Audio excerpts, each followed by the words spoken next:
Donc bonjour, je suis Julie Cocagne et je suis responsable de l'association Du beurre dans leurs épinards. Donc c'est une association qui vient en aide aux étudiants en difficulté en proposant des colis alimentaires de qualité. Popeye. C'est un Popeye parce que c'est le personnage qui nous représente par rapport au petit clin d'œil sur les épinards et parce que c'est un personnage qui incarne la force et la générosité. Et on trouve qu'il y a un écho avec la force qu'on a du collectif qui a pu être créé autour de l'association. Et la générosité, parce que l'idée, c'est quand même d'être généreux, pas uniquement sur nos produits, mais aussi sur l'ambiance qu'on apporte et le réconfort qu'on apporte aux étudiants. Donc moi, j'ai rejoint l'aventure en 2022 parce que je voulais rejoindre une action engagée et parce que c'est vraiment pas normal qu'un étudiant arrête ses études par difficulté financière et par incapacité à se nourrir correctement. Et surtout, j'ai découvert avec l'association que l'aide alimentaire, c'est vraiment une porte par laquelle on peut rentrer pour tirer plein de fils qui sont cachés derrière la précarité étudiante. Donc la thématique de la solitude, du stress, de la santé mentale. Et pour moi, c'est ce qui est hyper intéressant, c'est de garder le cœur d'action avec l'association et en même temps, avec tous les partenaires qu'on arrive à avoir, de créer un véritable écosystème au service des étudiants. L'étincelle qui a allumé le projet, c'est vraiment un collectif d'entreprises et d'associations qui ont en commun de travailler pour et avec les étudiants. Et au moment du confinement, ils ont été en première ligne à se rendre compte que c'était une catastrophe pour les jeunes.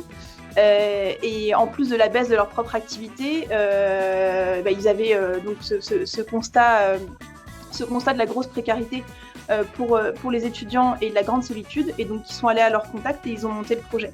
Et donc je trouve que l'étincelle qui montre aussi la réussite du projet, c'est l'élan collectif porté par à la fois des entreprises du privé, des startups, des associations, et je pense que c'est une grande réussite pour eux d'avoir mené jusqu'à encore aujourd'hui une action qui mélange autant de genres différents. La plus grosse galère, le déménagement. Le changement de local avec l'ensemble de notre stock. Beaucoup de manutention, peu de personnes présentes et disponibles ce jour-là. Donc beaucoup de muscles et aussi une adaptation au nouveau lieu qui était plein d'escaliers, etc. C'était pas évident. Ça, c'était une belle galère, mais on s'en est sorti. Alors j'y ai beaucoup réfléchi à notre plus grande fierté. Je dis notre parce que je la partage vraiment avec l'équipe. Parce qu'on a eu des belles collaborations et des très belles marques de reconnaissance de la part de différents partenaires. Mais en fait, je pense que ce qui nous touche le plus à chaque fois, c'est le retour des étudiants. Parce que les étudiants, c'est pas forcément un public qui parle beaucoup, surtout sur cette thématique-là. Et dès qu'ils laissent un petit mot écrit pendant les distributions ou alors qu'ils nous envoient ensuite un petit message sur Instagram et qu'ils ont pris le temps de le faire et qu'ils nous remercient et aussi qu'ils ils nous disent souvent qu'ils sont très contents de la façon dont ils sont accueillis. Je le repartage directement parce que pour moi, c'est vraiment hyper important pour nos bénévoles, pour le reste de l'équipe. Et je trouve que ça montre qu'a priori, on vise plutôt juste. Chien. Campagne. Plage. Université. Plutôt du soir. Avant. Série. Terrain. Budgétisé. 2 pages. Assurer le quotidien.